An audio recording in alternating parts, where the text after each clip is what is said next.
And we are live with another pregame episode of the Bleed Lows podcast as we get ready for game 6 of the NLCS between your Los Angeles Dodgers and the New York Mets. The Dodgers finally return home after taking 2 of 3 in Queens, New York. And with a win today, they will clinch their first World Series berth since the 2020 season and a date with the New York Yankees. But before that, we can get into all that and then the games ahead. We want to thank our sponsor, BetOnline. BetOnline is the world's most trusted betting platform and your number one source for everything football. BetOnline has every stat, every matchup, and even live odds and spreads to bet on during the games. Think you know your stuff? Get in on our $200,000 mega contest and pick 5 games against the spread every week for your chance at weekly prizes and a share of that $200,000. When the game's over, head on over to our online casino and get in on a game of blackjack, poker, or unwind with one of our over 150 slot games. Head to the website today and get in on the action. Bet online. The game starts here. And Mike, the game that's about to get underway in less than an hour now is game 6 of this NLCS between the Dodgers and the Mets. Obviously, the Dodgers can't close it out in game 5, so they head back to LA during the off day. Yesterday, we went live, kind of discussed, the repercussions of game 5, Jack Flaherty not being able to get it done. We're washing that all away now because now we have a game in front of us that, if they win, they're into the World Series. So first, Mike, overall thoughts of another bullpen game this October. I feel like we're used to it by now because this is the second time this series that we're seeing a bullpen game. But I'm pretty sure it's going to be a lot different than what we saw in game 2. What are your overall thoughts on the bullpen game today? I'm not too worried about the bullpen game. Like you said, we've been doing it. We did it with the Padres, won games. Did it already this series, won some games. Um, you know, what I think is the offense really needs to step up this game. If the offense steps up, if they hit, it's not going to matter if we have a bullpen game or we have a starter that's pitching for us. The team will win. The offense will carry this team like they have been, and like I said, I'm not too worried about it. Kopech, he was a starter at one time. He's stated that he's been wanting to dabble in starting once again. So this is going to give him the opportunity to do that, and we'll see what he has. Yeah, I can't agree with you more about the offense, and we'll definitely get into them later in the pregame. But let's definitely focus on the pitching right now because you already mentioned it. Michael Kopech getting the start today. Yesterday during our off day live, Carlos, Roger, and I were our names that we put out there for that first inning. I kind of said, Evan Phillips makes the most sense. We've seen him do it Mm-hmm. before. I mean, I wouldn't have been surprised if Brazier went out there. He's done it twice already. So maybe, third time, put him back out there.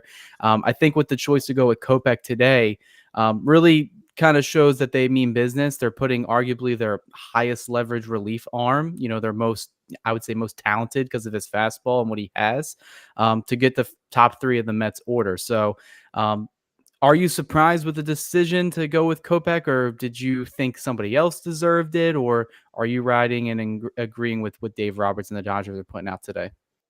I'm really not that surprised with it. I was in the chat, yesterday.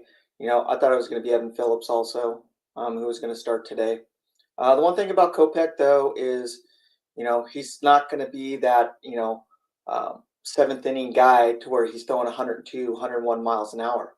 He's going to have to go a couple innings. He's going to have to shut down the Mets offense for at least 2 innings. And hopefully, like you said, we're probably going to get into this earlier. And hopefully, our offense is going to be able to capitalize, with the shutdown within the first 2 or 3 innings. I don't know how long he's going to go. I only expect he's going to go like maybe 1 or 2. His off speed stuff's going to have to hit. It's going to have to stick. He's going to have to move that ball around. He's going to have to hit the corners and then throw some of those, 101, 102. But he's going to have shutdown innings.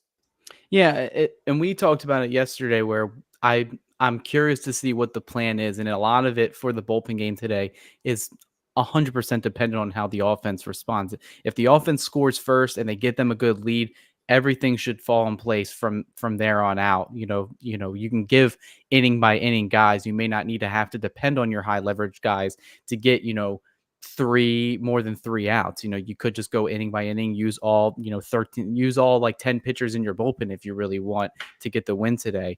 Obviously, my blueprint for today would be to get a huge lead and then get your high leverage guys and give it to someone like Ben Kasparius, Landon Knack, some of these guys that can give you length in the bullpen in some low leverage situations. Not sure we're going to see that from the Mets today, but we don't know because a lot of these guys haven't been in a postseason environment where, their backs are against the walls.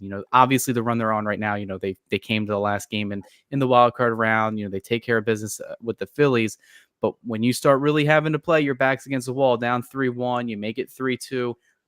Like we said yesterday, the pressure is still on the Mets to play better because overall this series, the Dodgers have kind of dominated them, minus 2 games. I don't really think there's much else to say about that. And I don't think it's Mm. discrediting the Mets. I just think that's just how it's been played right now. Yeah, and Kopech, he's going to need to come out and he's going to have to hit his spots. He's going to have to be consistent. His command's going to have to be there. He can't be all over the place. You know, when was the last time he started a game? It's been a while ago. So Almost a year. Yeah. yeah, his nerves are going to be up. There's going to be a lot of pressure on him too. He starting pitching is a little bit different than coming in. The seventh, eighth inning, closing a game out. You're setting the tone for the team right off the bat, and you're setting the offense up for success also. So he's going to have some pressure on his shoulders. We'll have to see how he looks, and I think he's going to do okay. And before we start moving on with the rest of the bullpen and what we're going to see, Kopech getting the start. It is interesting, like I mentioned, because he is your high leverage guy. Like he is the guy. Him and Blake Trinan are probably the lockdown relief pitchers that the Hmm. Dodgers have. So you're already biting one bullet, putting him out there to get the top third of the order. It's really interesting to see how many outs he does get because we already mentioned, or you mentioned that, he hasn't started a game in over a year. His last start was in September with the White Sox last season, and he lost the starting rotation spot during spring training of this season. So he's been in the bullpen since the regular season began. The Dodgers acquired him. He's stayed in the bullpen. I think he's been better in the bullpen. Some guys, even though they want to be a starter, it takes a lot to be a starting pitcher, especially in today's baseball world. So, but in terms of getting multiple outs, he's only gotten 6 outs once this season, and that was way back in April. The Hmm. last time he's gotten more than 3 outs for the Dodgers only came once on August 10th. So I'm curious to see what the Dodgers do because I think it's going to be a pitch by pitch. So if he has a low first inning pitch count, goes 1, 2, 3, I imagine we'll see him back out there to at least start the second. But I think getting 6 out from him isn't 100% guaranteed. Someone like Evan Phillips, who's shown to go, more than 1 inning, maybe a Ryan Brazier, if you get like a lead and you're feeling a little comfortable, that's where I think they go. Realistically, what are we thinking from Kopech in the first inning or two if he has to go? I'm not looking for him to strike out, 6 batters. I'm looking for him to like maybe get 1 out, 1 strikeout, and let your defense back you up. You know, he can throw the ball, he can throw his fastball. He needs to get balls hit on the ground and let the defense do their work. Hit high fly balls. Keep it in the park and let your defense carry you. And help you out. Like the Dodgers defense has been doing. Mostly with the starting pitching. So I think if he just keeps it very basic, like I said, he's got to have that command. He's got to have it. He can't be having everything high in the dirt. His off-speed stuff can't be off. He's got to be able to throw those pitches to where he's going to get weak ground balls. He's going to get stuff hit up in the air. The outfield's going to catch it, and the defense is going to. You hope that Chris Taylor plays a good second base today, since he is starting there. So you're hoping that he gets that. Helps him out. Yeah, with Gavin Lux being hurt, it sucks that Taylor was going to get the start. But with the lefty on the mound, I knew that was going to happen anyway. Oh If yeah, anyone's yeah. followed the Dodgers, we know as good as Lux has been in the second half, he has been still terrible against left-handed pitching. So, but looking forward to like the bullpen game today, Steve Webb, the lead editor Mhm. at DodgersBeat.com, he's at the game today. So hopefully he's going to have fun tonight and see a Dodgers win. But he wrote an article today, basically saying, the Dodgers do have 2 games to play with, but they should treat this one like a game 7 because I feel like they just need to fire all their bullets, get the job done tonight, get the extended rest before, the World Series, which would start on Friday night. You have to imagine, Mike, everybody's available except for what Dave Roberts confirmed. Obviously, they're not going to pitch Walker Buehler. They're not going to pitch Yamamoto. Really, everyone else, all hands on deck. I mean, even Roger yesterday, I wasn't really thinking about it. Could Flaherty get an inning or two if needed because he didn't really have a long outing in Game 5, but I feel like everybody should be available, especially everybody in the bullpen, because when we were going over the Game 5 loss, it seemed like most of the arms should have been available. Dodgers just opted not to use them to save them for this game. So to make that loss feel hurt a little less, you got to make sure you're going to that plan today. Am I Mhm. wrong? No, you're not wrong at all. But again, that plan's a good plan. You're going to throw the kitchen sink at the Mets today. Hoping to get the win. But again, you can have that plan that's there, but what's your plan B? In regards to where that doesn't happen, what's your plan C? If plan B doesn't work out, if the Dodgers offense doesn't show up and they're not hitting, and the Mets are ahead 5-0, 6-0, are you still really going to throw the kitchen sink at them then? You know, it's a tough call. It's a very tough call. It's something that Mark Pryor, Dave Roberts, the coaching staff are going to have to take a good look at. And I'm sure they've taken a look at it. They ran scenarios, like any good ball team and any good organization does, is they run all different types of scenarios and they have a plan put together for that. So Yeah, I that's mean, that's going to be the thing. give credit to Dave Roberts. I know he's gotten a lot of hate for, especially games 2 and 5 of this series, but I'm pretty sure, if you're gonna ask me, all regular season, I think he's made pretty much all the right moves given all the circumstances that have happened to the Dodgers this year. If you're talking about, like pitching staff wise, the stuff that the challenges the Dodgers face this October. Mhm. I mean, not many teams that have to throw multiple bullpen games are around. The Detroit Tigers were the only one I could think of, and they ended up running out of starting pitching, and their best pitcher ended up getting hit around. So there's no recipe for success in October, but Dave Roberts has done his best with what he's got. And the offense, they're averaging around like 7 runs a game, especially in this Yeah. series. So you got to bank on those guys getting runs. You got to bank on the offense picking the pitchers up, which is why I think it's been easy for the bullpen because more times than not, they're going to have a lead that they're protecting, not a lead that they're trying to hold or a deficit they're trying to hold. Because that's where I feel like the blood pressure starts to rise, the adrenaline, you want to make sure every pitch is perfect, and then you can start getting in trouble when you're thinking that way. So, bullpen, I'm expecting them all to get an inning or two. I feel like we're going to see Hmm. every arm minus maybe Knack and Henriquez. I feel like those are the two kind of wild cards that I would try to stay away from. Henriquez has got the fire, but we've seen him have some command issues. The Mets kind of can hit a fastball like every other major league team. And Landon Knack kind of just got shelled by them in game 2. So I just don't really want to see him unless we have like a 5 or 6 run lead. Kasparius is the one that I really want to see get some length in if they really need to get like say 6 outs. Cause Mike, you've been high on him. I've seen him pitch this October, especially in his call ups into the regular season this year. I think he has it. Are we going to see him today potentially? Oh, definitely going to see Ben Casparius. No doubt about it. I think he's going to go, maybe 2, maybe 3 innings. Probably, I'm going to say in the 5th, 6th, maybe the 4th inning. And I will kind of disagree with you on that on something. Is I want to see Landon Knack come into play. I have faith in Landon Knack. Redemption time. I've watched all these kids for all this year pitch in the minors. I know their capabilities. I know what Knack can do, and Knack will come out tonight and have a very, very good game. He won't have the game that he had, the other day, to where he got shelled. Every pitcher has those types of games, no matter who they are. They come back, they do a bounce back game. That's in his mind, and he's a fighter. He is a good pitcher, a good solid pitcher. For any other team, even for even for our Dodgers, he's a good number 5, number 6 starter, you know, for any team. So I have faith in Landon Knack. I have a lot of faith in Ben Casparius. So yeah, I'm good with those. Yeah, I mean, I wouldn't be surprised if Nat gets a turn in this one. We mentioned yesterday during the live, I don't know if you ever heard it, but that game too just felt so weird. Yeah. Midday game, day game for a postseason. I hate it. Anytime I see sunlight out there for a postseason game, something's wrong. Even on the West Coast, a 5 or 6 o'clock time, it sucks just because they're trying to reach the largest market possible for the entire country.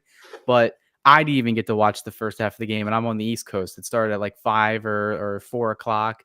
It was at 1 or 2 o'clock over on the West Coast. So I think the vibes were just off that entire game. The crowd really couldn't get into it just because of it being a day game in Southern California. It's still hot over there, guys. So you're not really going to be too excited, especially when they get out to a deficit like they did. But the guy that was also on the mound that day that they will be facing tonight is left-hander Sean Manaea, who is Mhm. 100% reinvented himself. We mentioned it yesterday, changing his arm slot. Now he's more of that 22-degree angle. So if the ball's coming out of his hand to those left-handed batters, it looks like it's going to hit you, and then it darts in there for a strike. Yep. So um, obviously, we saw him, pitch in game two. He pitched really well, especially against Shohei Ohtani, made him look foolish in a couple of those at bats. But all in all, he went 5 innings, allowed 2 hits, 3 runs, 2 of them were earned.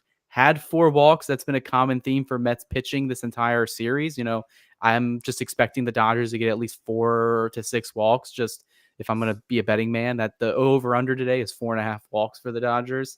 7 Ks, and they allowed the home run to Max Muncy. So interestingly enough, they brought up to I think Dave Roberts either today or yesterday.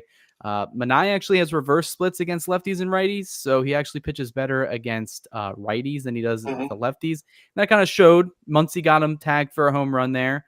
And you expect Ohtani to potentially get a hit today. So overall thoughts on Manaea. I know there's a lot of doom and gloom on social media for the Dodgers where they're saying they're seeing Sean Manaea, but I just don't buy it. A couple good starts in the second half and in the postseason.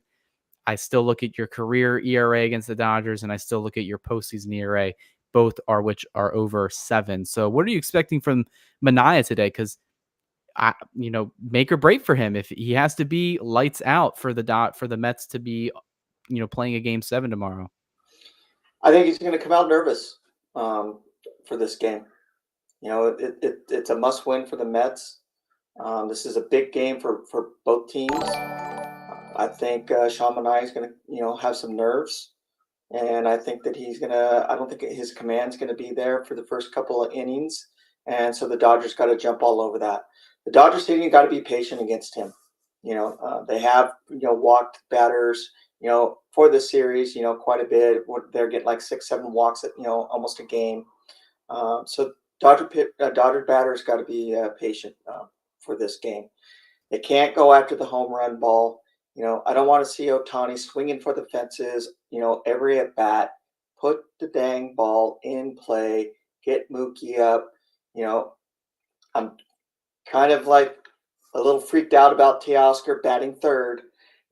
Bring him up. Hopefully he has a breakout game today. But I'm not too worried about Sean Manaea. It's been this talk since October has started. Every team's starting pitching is going to dominate the Dodgers. It's been every game. Oh, they got this pitcher, they got this pitcher, they got this pitcher. They've been shut down, they've been knocked out. We've won. You know, because of what? Because they have confidence, they're patient, they put the ball in play, and they move runners around.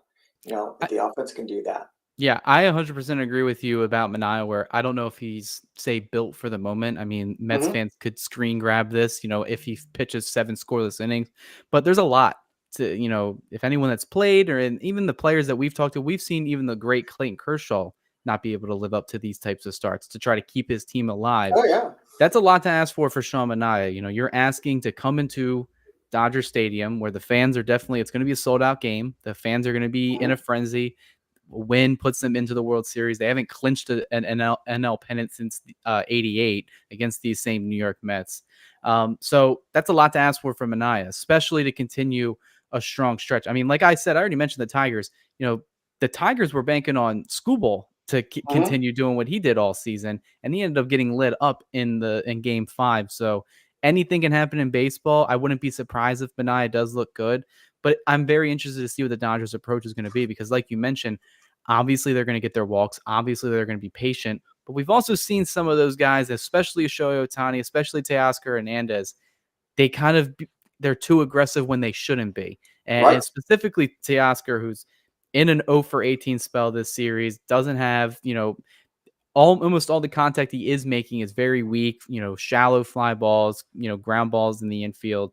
I feel like if the Dodgers are swinging too aggressive like that, Manaea is just going to, feed off that because the Mets have a good infield defense led by Francisco Lindor. Pete Alonso at first base been really good this year as well. And they Hmm. got a good outfield defense as well. Starling Marte's you know, for him being a veteran, he's pretty good in the outfield, even though he had a little bloop in game 5 where Mookie Betts hit to him. Yeah.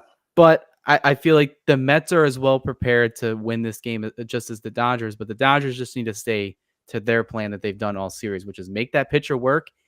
And this is the big one. If you can get Manaea out by the 3rd or 4th inning, I think the Dodgers should have an easy a path to win this game because the Mets bullpen is what you want to get to today. Well, that's I was going to mention that too. Is Dodgers offense need to put pressure on him from the first, second, third, and fourth inning. And put a lot of pressure on him. Make him pitch to them. Don't let him pitch to the batters. If they put the pressure on him, he's already. I think I've seen something to where he stated that he's nervous for tonight's game. If he's already got that mentality in there, you got to have that killer instinct and start putting a lot of pressure on him and putting some self doubt in his mind to where his command is off. He's throwing away more balls. He's not hitting hitting his corners the way that he does. And he's not putting the ball in there for strikes. But the Dodgers offense have got to have a good plan to put some pressure on him to at least get some self doubt into him for at least for the first 2 to 3 innings. And we mentioned yesterday a big part about, even though they lost in game 5, the Mets, they don't trust a single arm in their bullpen. They had to bring Edwin Diaz to get a 6-out save, or it wasn't technically a save because it was more than 3 runs, but still brought him in there to get 6 outs and 6-run lead. They won 12-6. So that shows you where the Carlos Mendoza's head space is at right now in terms Hmm. of the bullpen. I have to figure. I mentioned it yesterday. I'll mention it again today. You have to think that David Peterson isn't available today. He pitched, I think, like 4, or at least got into the 4th inning. They kind of Yes. worked him for around 40, 45, 50 pitches. So I don't think he's pitching today. I mean, you can try to ask him, maybe bring him in for a batter or two, but that's arguably their best left-handed pitcher in their bullpen starting rotation where he's been jumping all around. The only other lefty that would be on there to face, some of the Dodgers' big lefty bats like Shohei Ohtani would be Danny Young. And he's only gotten like 2 innings, 3 innings in this entire postseason run. He's kind of been an afterthought there. Hmm. Everybody else, Roger even mentioned it in our group chat. Kodai Senga has been a name that's been dropped, but Mendoza doesn't really want to commit to putting him into the game because he's another wild card where it's like, he's not fully healthy or he's not fully recovered or built up, the same as Yamamoto was, where Yamamoto at least had like a month to get ready. Senga had like a couple days to get ready and Right. they just put him out there. So I think if you can get Manaea out of this game, work him to death, even if he's throwing like maybe a 1-run, ball game or, he's scoreless, if you can get him out and get to the Mets bullpen and make them work, that's the recipe for the success for the Dodgers. That's been the recipe of success, Hmm. this entire, I would say 3-4 year stretch of their dominance, especially on the offensive side of the ball. Because you got to bet on your hitters, to drive in the ducks on the pond. Correct. And I've heard this before. Is this team was built for the offense? You know, mainly for hitting. They brought all these bats that are coming in here. So I'm not surprised. With what we're doing. Scoring as many runs, 5, 6, 7 runs almost a game. That's there. And that's because that's the way that the front office built this team. And they added some pitching onto it. You know, we don't have the pitchers that we had. But we still have the offense. Yeah, And the that's offense will perform. That's going to be what they're banking on today. Let's stay on the offense and look at this lineup today because there are a couple storylines to follow here. Yesterday it was a big debate. We'll just lead off with this. It was a big debate in our chat. It was a big debate on national media. The LA Times wrote an article about it. Freddie Freeman. Obviously, he's not in the lineup today. It was a huge debate whether you start him or sit him. Dodgers opted to put him on the bench and potentially use him as a pitch hitter tonight. Thoughts on that, Mike? What was your thought process? Are you agreeing with the decision, or would you have started Freddie Freeman today?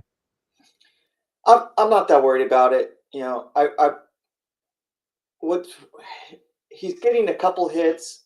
He's gotten some hits, but his defense, he's played some good defense even on a bummed ankle. Um, so I'm kind of on the fence on it. I could weigh either way on it. If they sit him, I'm fine with it. If he plays, I'm good with it too. I'm not that big worried about Freddie Freeman. They've won games without him ever since he's gotten hurt. So it's the team can win without him. Same thing. The team's won without Mookie Betts. And when he's not hitting, so I'm not that worried about it, honestly. Yeah, that was my thought process yesterday. I'm like, all right, I've stated it multiple times, and you ended up getting it today. Your options, if you sit Freeman, you're saying you want Chris Taylor in the lineup, and as much as he's meant to the franchise, this season just ain't it. This No, postseason ain't it. I don't even think he has a hit this postseason yet. Got a bunch of strikeouts. I would still bank on a 30% ready Freddie Freeman to kind of give you something, because you already mentioned he's got a couple singles. His OPS is under 600, so he's not putting any power to the ball, but he is getting on base and he's playing decent defense over there. But then the other side is, say, like a play like in the NLDS where Muncy has to, get a ball to his right and then has to sprint over to first base. That's a play Freddie Freeman isn't making. So, mhm. I'm fine with them sitting him. They are 2-0 without him when he sits in a game. So, I mean, you got to hope everybody else is stepping up. I understand it because of the matchup as well with Manaea, and Freeman is coming off an 0 game. So, we've seen it, if you've been following on social media today, Freddie Freeman just says his swing isn't right, his mechanics aren't right. But Dave Roberts is pretty blunt with it and pretty honest and telling us what Freddie Freeman won't. It's definitely leading into the ankle. If you've ever tried to swing or even walk with an ankle of a sprain of his magnitude, they're not really being pretty honest about it, because if you watch it, there's definitely a little bit more going on. I think they said there was a bone bruise as well, because now, since he's continuously playing on it, both of the bones and all the ligaments in there are just rubbing against each other. So it's a lot, it's painful. And the fact that he has to, come out to the game like 5 hours early just to get ready to put in the lineup. I mean, you got to bank on everybody else stepping up today. And then, hey, if they win, they don't have to play again until Friday. So you're hoping maybe a couple days off his feet, then he can be ready to play, multiple days, 6 games, maybe the full 7-game series in the World Series. So I don't hate it. Decision Yeah, to, put Gavin Lux on the bench today. We already mentioned that as well. Any differing opinions on that? no differing opinions, but I will say this, about Freddie Freeman is he's damaging his ankle. I've had major ankle problems, with my job. I've had major ankle surgery also. So I know he's doing more damage to his ankle while he's playing on it, while he's running on it, and moving side to side. His ligaments are getting stretched. His ligaments are starting to tear a little bit. So getting him on the bench and sitting him there to at least get some recovery, for at least the next, what is it, Tuesday, if we win tonight, is we're looking at a Tuesday start to the World Series. So No, that'll so that's already the World Series won't start until Friday, okay. regardless of what happens today or tomorrow. So So you're giving him a good 4 or 5 days, of more recovery, by sending him today. So I think it's good for him to be on the bench because we're going to need him for against the Yankees, and we're going to need more of a 30 to 40% Freddie. We're going to need at least a 60 or 70% Freddie for the Yankees. yeah, and then, you want them to win today. We mentioned yesterday, say for whatever chance that they lose, Walker Buehler is more than likely the best bet to start tomorrow's game. But as we get ready to close down this episode, for the pregame show, we'll do the same little game we've been going on all October long. We want them to win tonight, Mike. How do they Mhm. do it? What's the final score line? What are your predictions for tonight's game? My last prediction, I'm not giving you a prediction because they lost bad my last one. So I feel like I'm jinxing it. The thing that I think is pitchers need to come out and hit their spots. The team needs to hit like they've been hitting. Teoscar Hernandez needs to stop messing around and start hitting the ball. I think we see Chris Taylor. Chris Taylor has gotten a couple of hits in the postseason. I do think we get one or two hits out of him.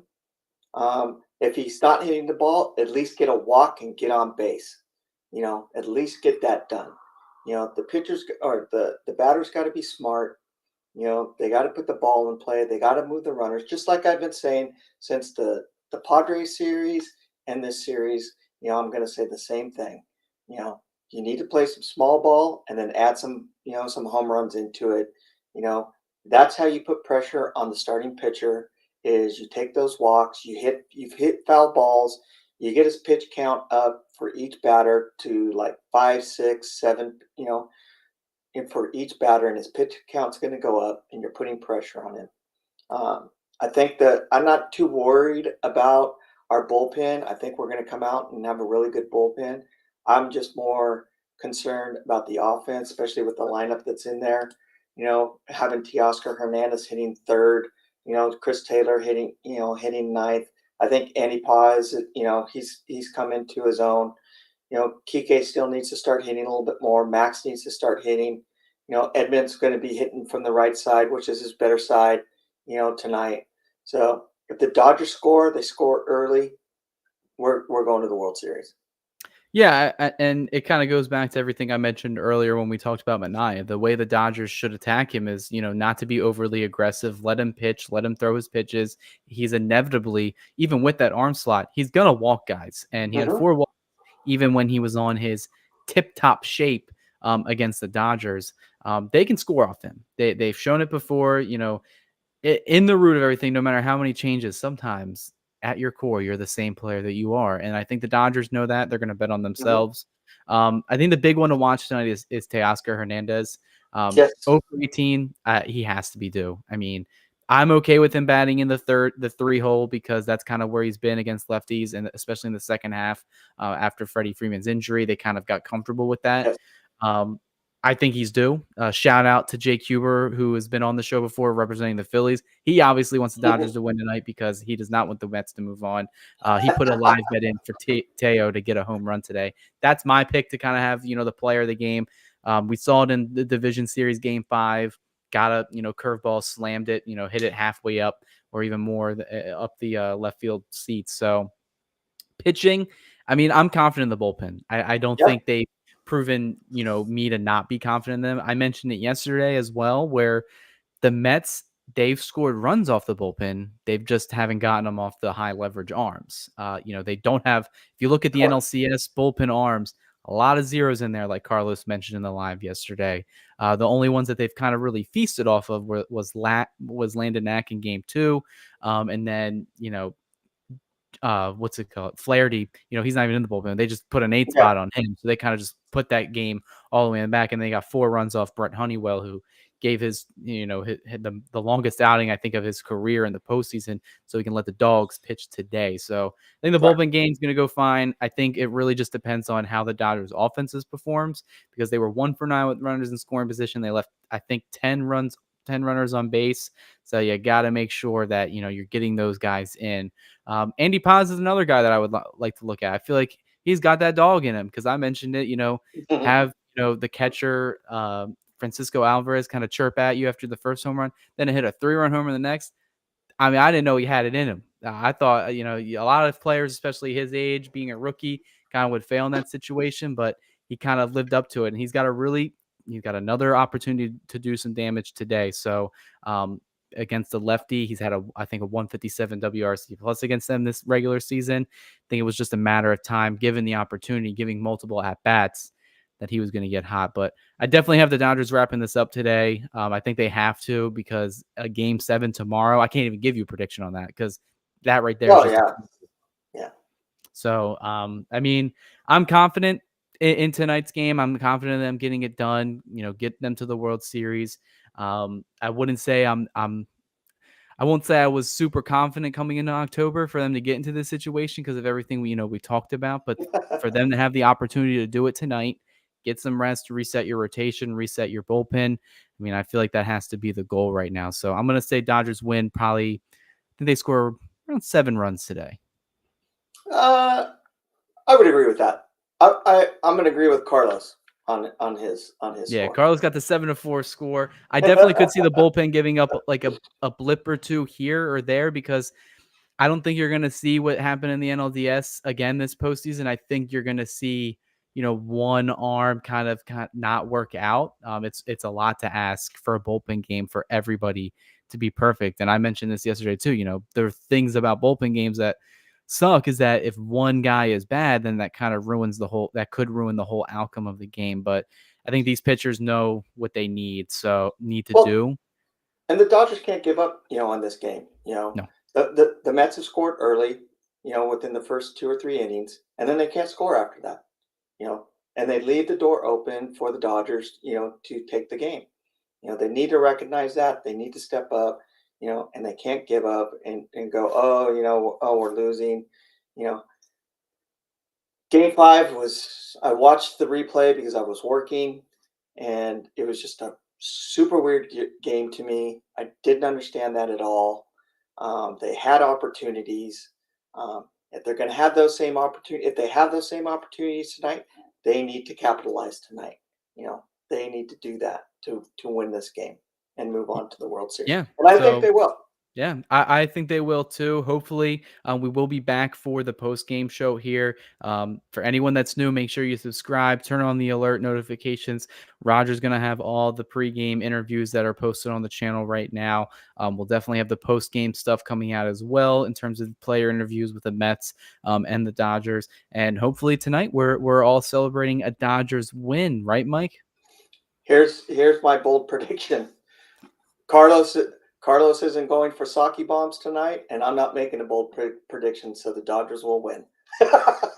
Yeah, I think that's the one prediction we want to come true no matter what the score is. But yeah, that'll do it for this pregame episode of the Bleed Los podcast. We will see you after the game today around probably 15-20 minutes. We'll definitely put stuff out on our social media, so make sure you follow us there. Make sure you follow us on DodgersBeat.com. We're going to have a lot of recap articles. I got that tonight for tonight's game, so be sure to check that out, and we will see you on the next episode tonight. This Go episode Dodgers. was brought to you by Bet Online. Let's go.